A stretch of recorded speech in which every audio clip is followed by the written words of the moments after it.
Ouais, ça gaze avec toi ou quoi? Ouais, bon, la semaine dernière, je t'expliquais vaguement que quand t'allais pas bien, ben, fallait faire un peu appel aux souvenirs quand t'étais môme, ça, pour aller mieux, quoi. Et puis, bah, moi, ça allait mieux jusqu'au milieu de semaine où, bah, t'as appris dans le journal, quoi, bah, Lucky est mort, quoi.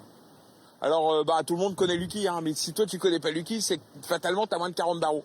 Parce que quand t'as plus de 40 barreaux, bah, tu connaissais fatalement Lucky. Parce que quand t'étais jeune, t'allais soit en boîte, soit au Mel. Les mecs qui te demandaient, tu es en boîte ce soir? Bah non, je vais au mélo. Parce que le mélo, c'était une institution, tu vois. C'était pas un truc avec de la mousse. T'avais pas besoin d'avoir des nénettes avec des gros nichons qui sont en train de faire la pieuvre autour d'un piquet en métal. Non, non, t'allais au mélo. Parce que le mélo, bah c'était tout, quoi. C'était ta jeunesse. C'était l'école de la vie.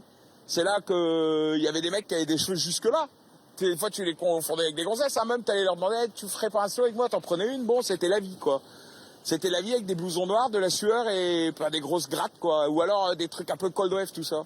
C'est là que t'apprenais un peu à t'affranchir de tes vieux, à t'affranchir du bahut, à prendre l'air et à voir que bah t'es pas tout seul au monde, quoi.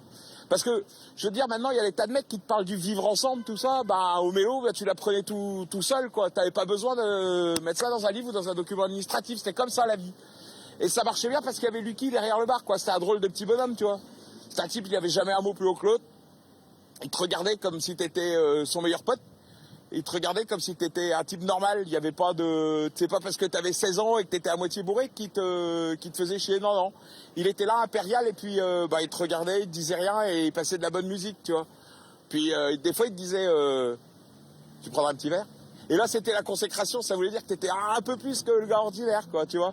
Puis il se baladait comme ça, et puis bah, le mélo a fermé, puis Lucky, il a continué, tu vois. Il traînait en ville, il était là, toujours un mot sympa avec les gars, ça, et puis bah, il est mort, Lucky, quoi.